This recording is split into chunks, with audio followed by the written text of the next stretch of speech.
खुशामदीद। Child development और pedagogy के इस नए एक्सप्लेनर में हम डे 39 के मौजू पर बात करेंगे। आज का हमारा टॉपिक है सिन्फ एक समाजी साख्त के तौर पर, यानी gender as a social construct. MAHATET 2026 और सीटेट जैसे इम्तिहानात के लिए ये न सिर्फ एक इंतहाई हसास और अहम मौजू है, बल्कि इस पर हमेशा इतलाक़ी और प्रैक्टिकल सवालात पूछे जाते हैं। तो चलें बगैर किसी ताख़ीर के इस तस्वुर की गहराई में चलते हैं, क्योंकि इसे समझे बगैर पेडागोजी पर मुकम्मल गिरफ्त हासिल करना मुमकिन ही नहीं है।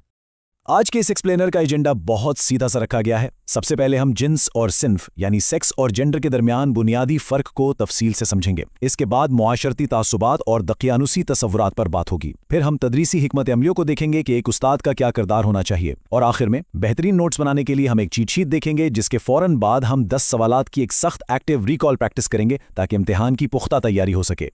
तो आइए अपने पहले और सबसे बुनियादी हिस्से का आगाज़ करते हैं। यहीं से इम्तिहान के वो सवालात जन्म लेते हैं जो अक्सर कंफ्यूज कर देते हैं। हयातियात यानी बायोलॉजी और मौशराती तवक्कुआत को अलग अलग समझना बहुत ज़रूरी है।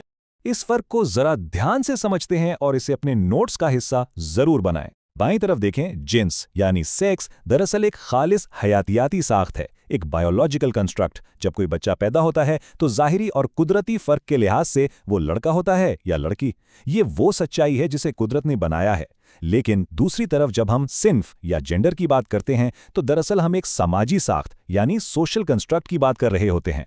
सिन्फ का मतलब वो किरदार, रवैये और जिम्मेदारियां हैं जो कुदरत ने नहीं बल्कि हमारे मुआशरे ने खुद तय कर ली हैं। मसलन ये फरसूदा ख्याल कि औरतों को सिर्फ घर का काम करना चाहिए और मर्दों का काम सिर्फ बाहर जाकर कमाना है, ये सारी तवक्कुआत मुआशरे की पैदा करदा हैं और इसी को सिन्फ कहा जाता है। अब हम आगे बढ़ते हैं और देखते हैं कि मुआशरे की ये बनाई हुई सोच कैसे इन गहरी और ख़तरनाक सोचों में तब्दील हो जाती है, जिन्हें हम तालीमी ज़बान में दकियानुसी तसव्वुरात और सिन्फी तासुब कहते हैं। सनफी दकियानुसी तसव्वुरात यानी जेंडर स्टेरियोटाइप्स दरअसल सदियों पुरानी और जहनों में जड़ी हुई वो फिक्स्ड समाजी सोच है जो बिलावजह मर्दों और औरतों के लिए ख़ास किरदार मुख्तस कर देती है। हम इन मिसालों पर अगर गौर करें तो ये मान लेना कि लड़कियां रियाजी में कमज़ोर होती हैं, या बच्चों को ये सिखाना कि लड़के तो रोते नहीं हैं, या फिर रंगों को भी बांट देना कि गुलाबी रंग लड़कियों का और नीला रंग लड़कों का है। ज़रा सोचें, क्या इन बातों का कोई साइंसी सबूत है? बिल्कुल नहीं। ये सब वो जंजीरें हैं जो माशरे ने पहना दी हैं, जो बच्चों की कुदरती सलाहियतों को बुरी तरह दबा देती हैं। अच्छा, अब एक और अहम तस्वुर पर आते हैं जिसे सिन्फी तासुब या जेंडर बायस कहते हैं। जब कोई उस्ताद या हमारा मुआशरा किसी एक सिन्फ को दूसरी सिन्फ पर जानबूझकर या फिर बिल्कुल अनजाने और गैर इरादी तौर पर तरजीह दे तो उसे सिन्फी तासुब कहते हैं। ये अक्सर बेध्यानी में होता है, लेकिन जिस सिन्फ के साथ ये होता है उसकी खुद एतमादी और नफ्सियात पर इसके बहुत गहरे और मनफी असरात पड़ते हैं। चलें इसे क्लासरूम की सतह पर कुछ अमली मिसालों से समझते हैं, क्योंकि इम्तिहान में ऐसे ही इतलाकी सवालात आते हैं। फ़र्ज़ करें एक उस्ताद को क्लास में भारी बेंच उठवाने हैं और वो उस काम के लिए सिर्फ लड़कों को आवाज़ देता है, या फिर क्लास की सफाई का वक्त आने पर वो सिर्फ लड़कियों को चुनता है। बज़ाहिर ये रोज़मर्रा के आम से काम लगते हैं, लेकिन दरअसल ये वो गैर मुनसिफाना सिन्फी तरजीहात हैं जो हमारे क्लासरूम्स में सीधा और वाज़ा सिन्फी तासुब फैला रही हैं।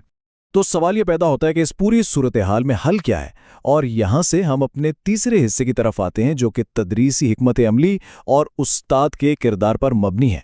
असातिज़ा पर सबसे अहम जिम्मेदारी आयद होती है कि वो इस दकियानुसी सोच को तोड़ें। पालधी के ज़िला परिषद उर्दू गर्ल्स स्कूल की ये शानदार हकीकी मिसाल देखें। असातिज़ा को सिर्फ बातों से नहीं बल्कि अमली तौर पर मौक़े फराहम करके दिखाना होगा कि लड़कियां साइंस, रियाजी और खेलों में हर लिहाज से लड़कों के बराबर बासलाहियत हैं। माशरे की खड़ी की गई इन नज़र न आने वाली दीवारों को गिराने और सिन्फी बराबरी कायम करने का ये सबसे बेहतरीन और मुअस्सर तरीका है। हम अपने क्लासरूम्स में बराबरी लाने के लिए कुछ ठोस हिकमत अमलियाँ अपना सकते हैं। सबसे पहली हिकमत अमली ये है कि तुलबा के सामने हमेशा गैर रवायती यानी नॉन ट्रेडिशनल किरदार पेश किए जाएं। उन्हें ऐसी मिसालें दी जाएं कि ख़वातीन कामयाब कमर्शियल पायलट हो सकती हैं और इसी तरह मर्द भी दुनिया के बेहतरीन शेफ़ या बावर्ची बन सकते हैं। एक और बहुत ज़रूरी कदम यह है कि रोज़मर्रा की गुफ्तगू में हमेशा सुनफी गैर जानिबदार या जेंडर न्यूट्रल ज़ुबान का इस्तेमाल किया जाए, ऐसी ज़ुबान जिसमें मर्द और औरत दोनों के बराबरी के साथ नुमाइंदगी हो। अब वक्त है उन तमाम बातों को समेटने का। अपने नोट्स मुकम्मल करने के लिए हम खुलासे और चैट शीट की तरफ बढ़ते हैं, जिसके फ़ौरन बाद हम अपना हतमी टेस्ट शुरू करेंगे।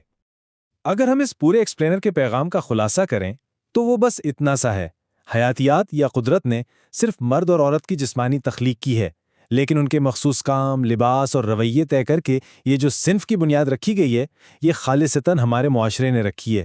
اور یہاں ایک بہترین استاد کا سب سے اہم فریضہ یہی ہے کہ وہ اپنے کلاس روم کے اندر ان تمام پرانے تعصبات اور فرسودہ روایات کو بالکل ختم کر دے۔ اب اس ٹاپرز چیٹ شیٹ کو بغور دیکھیں۔ امتحانات میں بہترین کارکردگی کے لیے یہ شیٹ آپ کے نوٹس کا حصہ لازمی ہونی چاہیے۔ ہم نے آج کیا سیکھا؟ جنس ایک حیاتیاتی حقیقت ہے، صنف ہمارے معاشرے کی بنائی ہوئی ایک سماجی ساخت ہے، صنفی دقیانوسی سوچ وہ روایتی سوچ ہے جو مردوں اور عورتوں کے کرداروں کو محدود کرتی ہے، صنفی تعصب ایک صنف کو بلا وجہ دوسری پر ترجیح دینے کا نام ہے، اور اس پورے مسئلے کا واحد حل یہی ہے کہ مساوات قائم کی جائے اور کلاس میں غیر روایتی کردار پیش کیے جائیں۔ امید ہے اہم نکات نوٹ کر لیے ہوں گے۔